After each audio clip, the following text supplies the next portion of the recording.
और चलिए शुरुआत एक बड़ी ही महत्वपूर्ण खबर के साथ करते हैं। दीपक कुमार की बॉडी को उसके गांव लाया गया है। कल अनंतनाग में दीपक कुमार की आतंकवादियों ने हत्या कर दी थी और अब उधमपुर उसके गांव उसके शव को लाया गया है।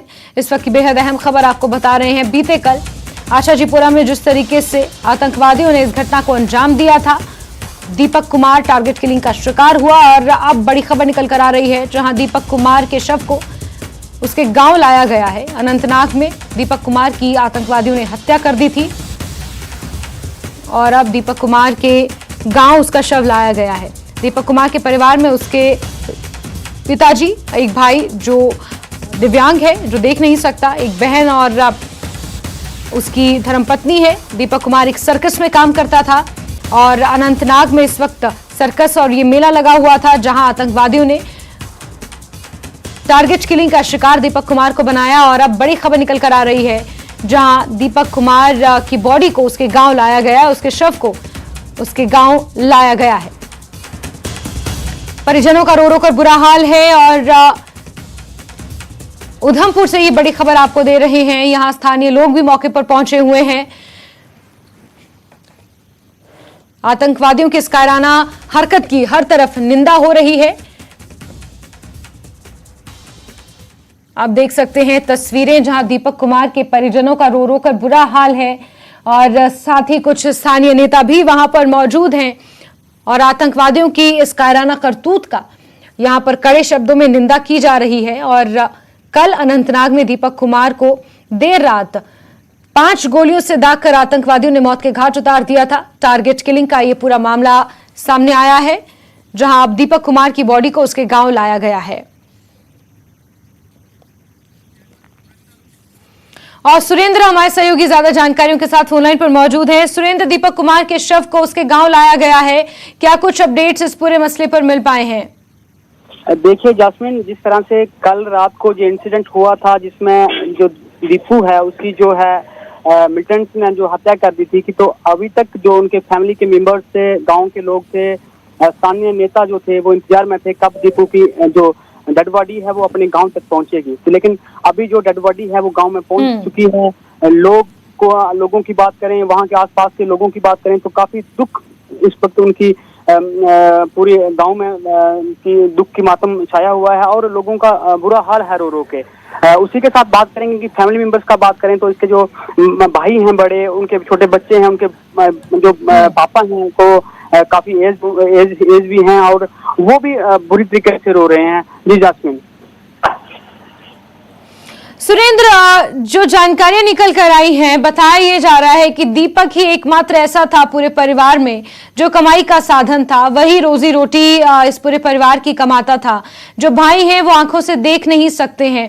हालांकि हर तरफ से निंदा की जा रही है, लेकिन प्रशासन द्वारा या किसी तरह का कोई मुआवजा या राहत राशि इन्हें प्रदान करने की बात कही गई है? अभी तक देखिए इस तरीके की कोई डिमांड सुरेंद्र? अभी तक की बात करें तो अलग अलग पॉलिटिकल पार्टीज के लोग जो हैं वहां पे आए हैं, खासकर जो बीजेपी के लोग हैं वो लगातार वहां बिल्कुल साथ में हैं और उनके बड़े लीडर भी यहां पे पहुंचे हैं, जो डिस्ट्रिक्ट के लीडर हैं। अभी तक एडमिनिस्ट्रेशन की तरफ से जो यहाँ के कंसर्निंग एडिशनल डिप्टी कमिश्नर हैं, एडिशनल एसपीज हैं, डीएसपीज हैं, वो सब लोग वहां पहुंचे हैं, लेकिन अभी तक आश्वासन कोई बड़ी राहत इनको अभी तक नहीं दी गई है। उनकी तरफ से कोई ऑर्डर नहीं किया गया है कि कहीं बड़ी राहत इनको मिली है। लेकिन जैसे आपने कहा कि इनकी फैमिली में कमाने वाला एक ही दीपू थे, तो यही एक दुख सभी लोगों को सता रहा है कि एक कच्चा मकान, वो टीन वाला मकान है, दीवारें उसकी गिर रही हैं, एक जो बड़े भाई हैं वो आंखों से देख नहीं सकते, बुजुर्ग बाप जो हैं वो बेड पे पड़े हुए हैं। लेकिन बहुत दुख की बात है, जो भी उस जगह पे लोग पहुंच रहे हैं वो दुख से आंसू, उनकी आंखों से उनकी आंसू बह रहे हैं, क्योंकि वो ये देख रहे हैं कि पीछे क्या होगा। सब लोगों का एक ही कहना है कि पीछे क्या होगा। तो पीछे, क्योंकि दीपू ही कमाने वाला एक मात्र आदमी था और कल ही उन्होंने 3000 रुपया अपनी फैमिली को भेजा कि पापा अपनी आंखों का इलाज करवा देना, लेकिन आज वो नहीं पैसे पहुंचे। लेकिन आज उनकी जो डेड बॉडी जब घर पहुंची है तो उनके बूढ़े बाप जो हैं वो रो रो के उनका बुरा हाल है। जी जास्मीन। बिल्कुल सुरेंद्र, तस्वीरों में भी हम देख पा रहे हैं कुछ स्थानीय नेता यहां पर पहुंचे हुए हैं और पहली तस्वीर हम देख पा रहे हैं दीपक कुमार के घर की, जहां उनकी डेड बॉडी पहुंची है और परिजनों का रो रो कर बुरा हाल है। सुरेंद्र, हमसे जुड़ने के लिए और तमाम जानकारियों के लिए आपका बहुत बहुत शुक्रिया। तो अनंतनाग के आशाजीपुरा इलाके में आतंकवादियों ने इस घटना को अंजाम दिया, जहां दीपक कुमार को निशाना बनाया गया और दीपक कुमार को 5 गोलियां लगी थी, जिसके बाद उनकी मौत हो गई। हालांकि हर तरफ इस वाकया की निंदा की जा रही है और अब जो ताजा अपडेट्स मिल पाए हैं उसके मुताबिक दीपक कुमार का शव उनके घर, उनके गांव पहुंचा दिया गया है।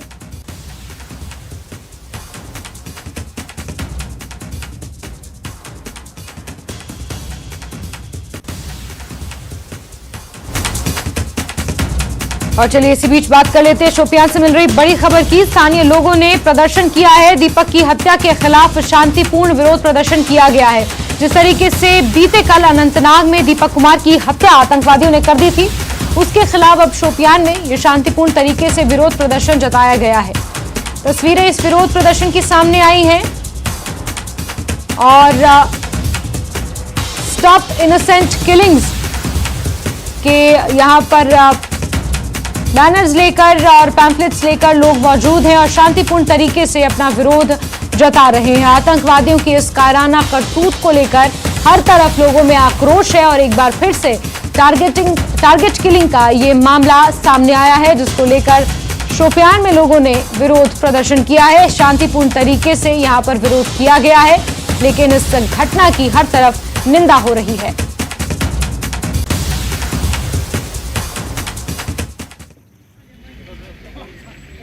आज शोपियान ब्लॉक टावर के पास एक पुरअमन एहतजाज किया गया है। इस एहतजाज में कई लोगों ने शिरकत की, जिसमें साथ सिविलियन के साथ साथ सोशल एक्टिविस्ट और इसमें कुछ सरकारी मुलाजमीन भी शामिल है। तो इनसे जानेंगे जो आज प्रोटेस्ट हुआ। हमारे साथ मोगरे साहब है, यहाँ पे इनसे पूछेंगे जो प्रोटेस्ट यहाँ पे हुआ, इस प्रोटेस्ट का मकसद क्या है, क्योंकि किसी भी सूरत में जो आम हलाकत है इसको बर्दाश्त नहीं किया जाता है, लेकिन बार बार जब ऐसा होता है तो फिर वही चीज़ें रिपीट होती है, एहतजाज होता है, लेकिन मकसद जो किलिंग होती है वो किलिंग बार बार होती है और बार बार इस तरह के एहतजाज किए जाए। आखिर ये जो हलाकतें हैं कब तक रोकेंगी, इनसे जानना चाहेंगे। हमेशा ये ऐसा होता है जब किलिंग होती है तो सरकार की तरफ से या आम लोग बाहर निकलते हैं, एहतजाज करते हैं, तो कब तक ये सिलसिला जारी रहेगा इस हमारे कश्मीर में? ये तो सिलसिला जारी रहा है और हमने बार बार इसके मुतालिक मतलब आवाज़ उठाई है, क्योंकि जो इनोसेंट किलिंग्स है, इस्लाम कहता है कि बेकसूरों को मारना मतलब एक इंसानियत का कत्ल है, क्योंकि ये कहीं दर्ज नहीं है हमारे इस्लाम में भी कि मतलब किसी बेकसूर को मारना ये तो ठीक नहीं है। हमने बार बार मतलब इसके मुतालिक अपनी आवाज़ उठाई है और आज का जो सानिया हुआ है, मतलब एक गरीब जो बाहर से यहाँ मजदूरी करने आया था, जिसका नाम दीपू था, अनंतनाग में उसकी मतलब उसको गोलियों से निशाना बनाया गया है। ये इंसानियत का कत्ल है, इसकी हम मजम्मत करते हैं और आगे ये आवाम से अपील करते हैं कि मतलब जो इनोसेंट किलिंग्स है इसके लिए आगे आए, क्योंकि ये इंसानियत का कत्ल है, इसको मतलब समाज बर्दाश्त नहीं करेगा। ये इंसानियत का कत्ल है, साफ अल्फाज उन्होंने कहा, क्योंकि एक मजदूर को मारना कोई बड़ी हिम्मत की काम नहीं थी, बल्कि मजदूर को मारना एक बुज़दिलाना काम है, चाहे वो कोई भी करे, भले ही इसमें कौन शामिल है ये हम नहीं जानते। तो आप देख सकते हैं कि यहाँ पे किस तरह यहाँ पे ये दिखाया गया है कि वही कंडम इनोसेंट किलिंग्स, यहाँ पे बुलेट दिखाया गया और बुलेट को क्रॉस लगा दिए गए। आखिर कब तक यहाँ के कश्मीर में चाहे इनोसेंट जो आम लोग हैं वो कब तक मारे जाएंगे और कौन ऐसा कर रहा है, उसका जिम्मेदार कौन है, ये फिलहाल पता नहीं चल पाता है। इरशाद मलिक, न्यूज़ 18 नेटवर्क, शोपियान। और खबरों का सिलसिला जारी है, लेकिन वक्त एक छोटे से ब्रेक का।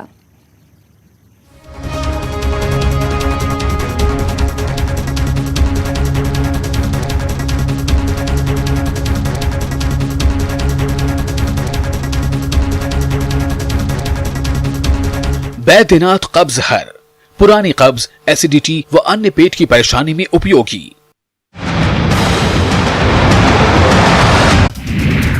दमोह के एक अस्पताल में महिला के पेट से 5 किलो वजनी ट्यूमर निकला गया। बताया जा रहा है कि महिला पिछले 8 साल से पेट के दर्द से परेशान है। बैंक डकैती का मुलजिम गिरफ्तार। राजस्थान के झुंझुनू से 5 मुलजिमान गिरफ्तार। बैंक लूटने का था मंसूबा। क्राइम ब्रांच और पगलानी पुलिस ने फिल्मी अंदाज में छापा मारा। छत्तीसगढ़ के मुख्यमंत्री बघेल ने सीएम निवास पर शंकराचार्यों का स्वागत किया, पादुका पूजन करके लिया आशीर्वाद, प्रदेशवासियों की सुख शांति की कामना की। छत्तीसगढ़ में असेंबली चुनाव के लिए बीजेपी की मुहिम तेज, प्रदेश इंचार्ज ओम माथुर ने गुंडा गांव में ली मीटिंग, चुनावी रणनीति पर हुई चर्चा। रायपुर में शराब पर पाबंदी से मुताल्लिक शंकराचार्य ओमकतेश्वर आनंद का बयान, अगर जराइम को रोकना है तो शराब पर पाबंदी लगानी पड़ेगी। जितने भी जराइम हो रहे हैं इसमें शराब का बड़ा किरदार है।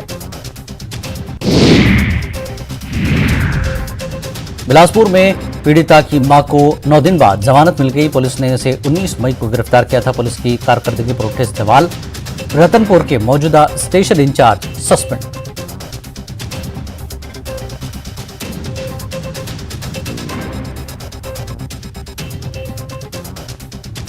आयुर्वेदिक चूर्ण, पेट सफा तो हर रोग दफा।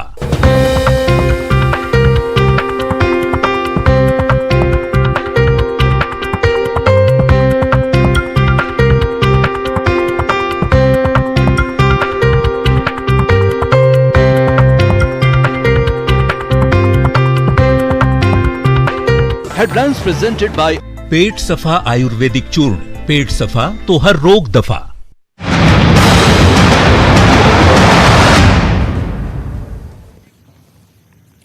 चलिए आगे बढ़ेंगे ब्रेक के बाद। पाकिस्तान बुरे दौर से गुजर रहा है। आर्थिक और राजनीतिक संकट की मार झेल रहे पाकिस्तान की हालत आने वाले दिनों में और भी खराब हो सकती है।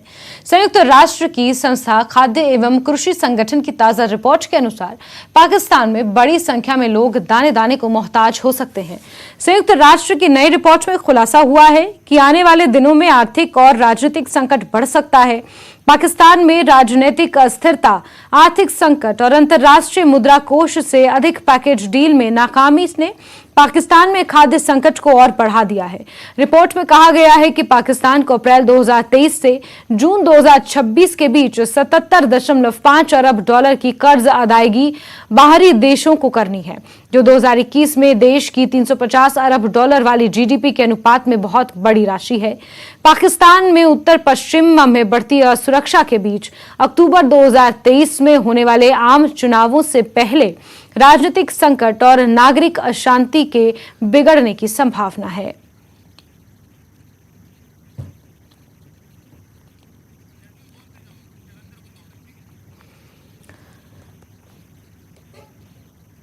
तो पाकिस्तान की हालत पर आपको ये अपडेट हम दे रहे हैं, जहां पाकिस्तान एक बुरे दौर से पहले ही गुजर रहा है और आगे आने वाले समय में भी पाकिस्तान को राहत मिलती हुई नजर नहीं आ रही है। संयुक्त राष्ट्र की एक संस्था खाद्य एवं कृषि संगठन की ताजा रिपोर्ट के अनुसार यह खुलासा हुआ है और संयुक्त राष्ट्र की इस रिपोर्ट ने ये कहा है कि आने वाले दिनों में आर्थिक संकट और राजनीतिक संकट पाकिस्तान में बढ़ सकता है। राजनीतिक अस्थिरता, आर्थिक संकट और आईएमएफ से कर्ज ना मिलने के चलते पाकिस्तान में खाद्य संकट और ज्यादा बढ़ सकता है। साथ ही रिपोर्ट में यह भी कहा गया है कि अप्रैल 2023 से जून 2026 के बीच 77.5 अरब डॉलर की कर्ज अदायगी बाहरी देशों को करनी है, जो 2021 में देश की 350 अरब डॉलर वाली जीडीपी के अनुपात में बहुत बड़ी राशि है और पाकिस्तान इस अदायगी को करने में बिल्कुल नाकाम है। और इस बीच जिस तरीके से पाकिस्तान में राजनीतिक और आर्थिक संकट बढ़ा हुआ है, आगे आने वाले समय में भी पाकिस्तान को इससे राहत नहीं मिलेगी। अक्टूबर 2023 में आम चुनाव पाकिस्तान में होने हैं और उससे पहले राजनीतिक संकट और गहराता जा रहा है, जिसकी वजह से नागरिकों में अशांति है और पाकिस्तान के हालात इसमें बिगड़ सकते हैं। खाद्य असुरक्षा और माल न्यूट्रिशन से पहले ही पाकिस्तान जूझ रहा है और आगे आने वाले समय में पाकिस्तान को राहत मिलती हुई नजर इस रिपोर्ट के जरिए नहीं आ रही है। और शैलेंद्र वांगू हमारे सहयोगी ज्यादा जानकारियों के साथ इसी खबर पर जुड़ गए हैं। शैलेंद्र, संयुक्त राष्ट्र की एक रिपोर्ट ने और बड़ा खुलासा किया है कि पाकिस्तान में जो ये आर्थिक संकट है, राजनीतिक संकट है, ये और गहराता जाएगा और अक्टूबर 2023 में क्योंकि पाकिस्तान में आम चुनाव होने हैं, उस दौरान राजनीतिक संकट अपने चरम पर होगा, ये भी इस रिपोर्ट में खुलासा हुआ है। बिल्कुल जैस्मिन, जो हालात पाकिस्तान में बने हुए हैं आने वाले 6 महीनों में ये बद से बदतर हो सकते हैं। इस तरह का एक परसेप्शन बना है इस रिपोर्ट के सामने आने के बाद, जो कि यूएन की रिपोर्ट है। और उसमें ये कहा गया है कि अगर हम बात करें पिछले साल की सितंबर से दिसंबर के बीच में, तो करीब करीब 85 लाख लोग जो हैं उनको उन्होंने एक्सपीरियंस किया है फूड इनसिक्योरिटी, यानी कि उनको पूरा 2 वक्त का खाना पूरी तरह से नहीं मिला है। और इस रिपोर्ट में कहा गया कि जिस तरह के हालात अभी पाकिस्तान में बने हुए हैं, खासतौर से पिछले साल जो फ्लड्स वहां पर आए थे, उससे अभी तक पाकिस्तान उभर नहीं पाया है। तो ऐसे में जो मौजूदा हालात वहां पर है, चाहे फूड इनसिक्योरिटी की बात करें या मॉल न्यूट्रिशन की बात करें, ये अगले 6 महीनों में यानी जून से लेके नवंबर के बीच में ये और ज्यादा गहरा सकते हैं, क्योंकि वहां पर अभी जो आर्थिक हालात हैं और जो पॉलिटिकल क्राइसिस है, जिस तरह से खासतौर से जो पीटीआई के खिलाफ जो कार्रवाई फिलहाल चल रही है, उससे सीधा असर जो है आम जनता पर होगा। जनता के लिए अब खाने के लाले पड़ने वाले हैं पाकिस्तान में। और क्योंकि जिस तरह के हालात बने हैं, ऐसे में जो परचेजिंग पावर है आम जनता की खाना खरीदने के लिए या एसेंशियल गुड्स खरीदने के लिए, वो परचेजिंग पावर बहुत कम हो चुकी है इस रिपोर्ट के मुताबिक। और जाहिर तौर पर आईएमएफ के लोन को लेकर जो लगातार जद्दोजहद चल रही है पाकिस्तान के अंदर, इसी बीच हमने ये भी सुना है कि पाकिस्तान के प्रधानमंत्री ने आईएमएफ एमडी से भी हाल ही में शनिवार के दिन बात की है ताकि इसको रिलीज किया जा सके फंड्स को, लेकिन अब तक ये मुमकिन नहीं हो पाया। तो ऐसे में पाकिस्तान में जो क्राइसिस है वो दिन ब दिन गहराते चले जा रहे हैं और ऐसे में कोई राहत की उम्मीद आम जनता के लिए नजर नहीं आ रही है। जैस्मिन, बिल्कुल शैलेंद्र, तो क्या हम ये कह सकते हैं कि पाकिस्तान में जो पॉलिटिकल क्राइसिस सबसे पहले शुरू हुए थे, उसका असर कहीं ना कहीं अब पाकिस्तान के उन नागरिकों पर भी पड़ रहा है जिनका इस तरीके के क्राइसिस से कोई लेना देना नहीं है? कुछ बुजुर्ग हैं, कुछ बच्चे हैं जो अब आगे आने वाले समय में इस वजह से सफर करेंगे। देखिए जैस्मिन, हमने पिछले करीब 2-3 महीनों के अंदर ऐसे वीडियोस देखे हैं, ऐसे फुटेज हमने खुद देखी है जहां पर आटे के लिए मारामारी हो रही है, ट्रक्स लूटे जा रहे हैं, पुलिस को और जो सुरक्षा बल उनको गोली चलानी पड़ रही है क्योंकि भीड़ कंट्रोल नहीं हो रही है। आम आटे के लिए भी लोग वहां पर मारामारी कर रहे हैं। जो जरूरत की चीज है उनकी कीमतें बहुत ज्यादा बढ़ गई हैं, पेट्रोल की कीमतें हो या एसेंशियल आइटम्स की बात हो, दाल चावल की बात हो, इन तमाम चीजों की जो कीमत है पहले से ही बढ़ाई गई है। कंडीशंस आईएमएफ ने रखी थी कि उनको कदम उठाने होंगे पाकिस्तान सरकार को ताकि उनको आईएमएफ का लोन मिल सके। तो ऐसे में पाकिस्तानी आम नागरिक है उसके लिए मुसीबत पहले से ही बहुत ज्यादा थी, लेकिन पिछले करीब 1 महीने के अंदर जो कुछ भी पीटीआई के खिलाफ कार्रवाई की गई, इमरान खान को अरेस्ट किया गया, फिर रिलीज किया गया कोर्ट के द्वारा, तो जो पॉलिटिकल क्राइसिस है उसका भी कोई हल निकलता नजर नहीं आ रहा है। तो ऐसे में जो आम जनता है वो त्रस्त है, उनके पास उनके लिए कोई सोचने वाला नहीं है। सरकार का पूरा फोकस पीटीआई के ऊपर है। तो ऐसे में इस रिपोर्ट के मुताबिक आने वाले 6 महीनों में वहां पर जो जनता है, आम लोग जो है वो दाने दाने के लिए मुहताज हो जाएंगे, क्योंकि अभी भी सरकार ने रिफॉर्म को लेकर या कोई बड़े कदम नहीं उठाए हैं ताकि पैसे उनको आईएमएफ से मिले या अपनी फ्रेंडली कंट्री से मिले। ऐसा कुछ होता फिलहाल नजर नहीं आ रहा। इसी बीच अहम बात यह भी है कि अगले महीने यानी कि जून के महीने में पाकिस्तान अपना बजट पेश करने वाला है। उससे पहले अगर आईएमएफ लोन नहीं देता है तो पाकिस्तान डिफॉल्ट कर जाएगा। तो ऐसे में पाकिस्तान के आम नागरिक के लिए वहां जीना भी दुश्वार हो जाएगा। जैस्मिन, बिल्कुल शैलेंद्र, आम नागरिकों के लिए वहां पर इतनी मुसीबतें हैं और सरकार कोई ठोस कदम उठाती हुई बिल्कुल नजर नहीं आ रही है। वो अपनी ही एक राजनीतिक लड़ाई में उलझी हुई है। लेकिन इस बीच बड़ा सवाल ये है कि पाकिस्तान लगातार जिस तरीके से आतंकवाद फैला रहा है, हाल ही में हमने कश्मीर में देखा जहां अवंतीपोरा अनंतनाग में, माफ कीजिए, जिस तरीके से दीपक कुमार की हत्या कर दी गई, लेकिन टेरर फंडिंग में तो कोई रोक नहीं है पाकिस्तान में। उसके नागरिक जिस तरीके से भुखमरी का शिकार हो रहे हैं, उस पर पाकिस्तान चिंता करने के बजाय आतंकवाद को फंड करता हुआ नजर जरूर आ रहा है।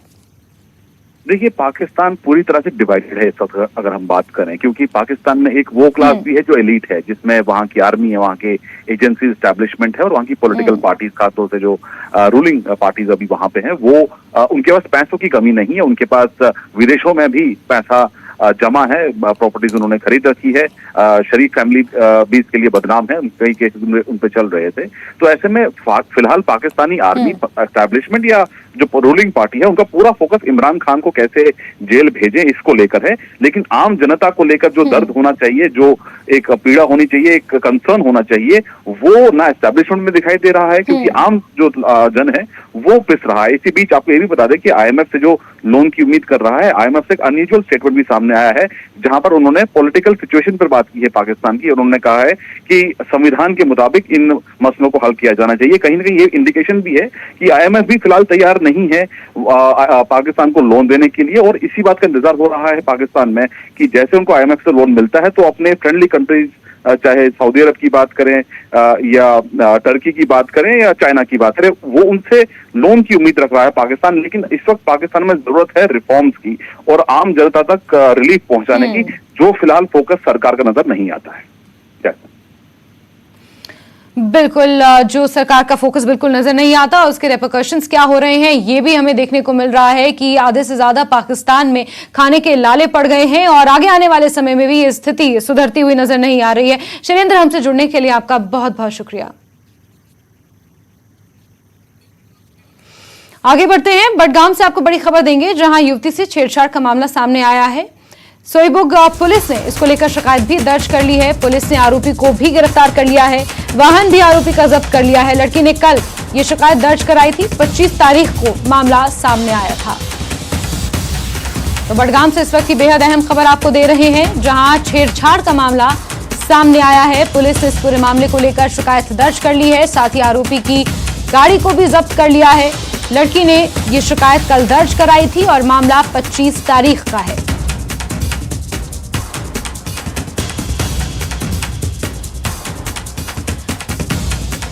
तो सोईबुग पुलिस ने इस पूरे मामले को लेकर शिकायत दर्ज कर ली है, आरोपी को गिरफ्तार कर लिया है, वाहन भी आरोपी का जब्त कर लिया गया है। लड़की ने यह मामला दर्ज कराया था, 25 तारीख का यह मामला है जब लड़की से छेड़छाड़ की गई और इसको लेकर सोईबुग थाने में यह मामला दर्ज कराया गया है। बडगाम से आपको अहम खबर दे रहे हैं, हालांकि आरोपी की पहचान हो गई है, उसे गिरफ्तार कर लिया गया है, साथ ही आरोपी की गाड़ी को भी, उसके वाहन को भी जब्त कर लिया गया है।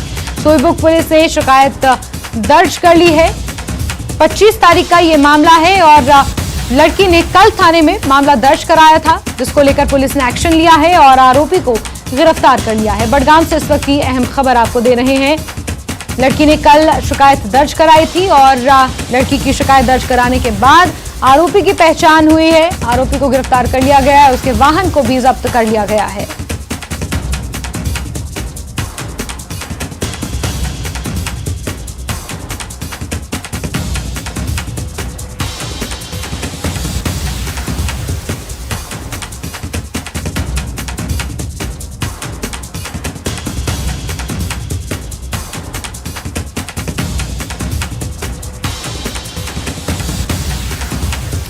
तो बडगाम से बेहद अहम खबर आपको बता रहे हैं, जहां के सोईबुग इलाके में छेड़छाड़ का ये मामला सामने आया था। 25 तारीख का ये मामला है। युवती ने कल थाने में शिकायत दर्ज कराई थी, जिसके बाद पुलिस ने आरोपी को गिरफ्तार कर लिया है और उसके वाहन को भी जब्त कर लिया गया है।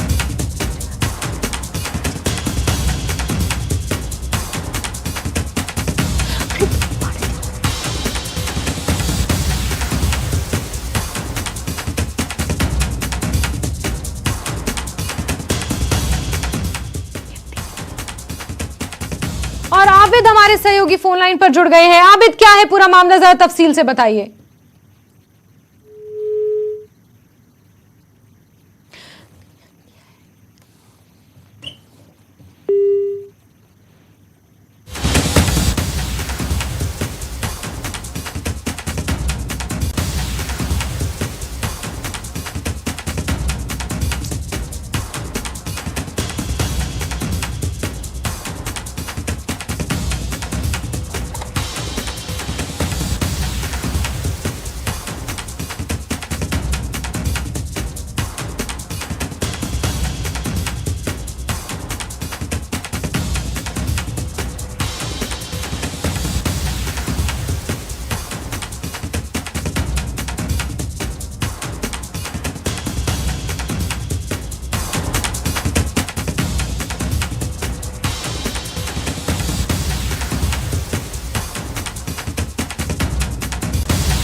आरोपी से छेड़छाड़ का मामला सामने आया है और इस मामले में शिकायत दर्ज कर ली गई है। आरोपी को गिरफ्तार कर लिया गया है, उसका वाहन भी जब्त कर लिया गया है।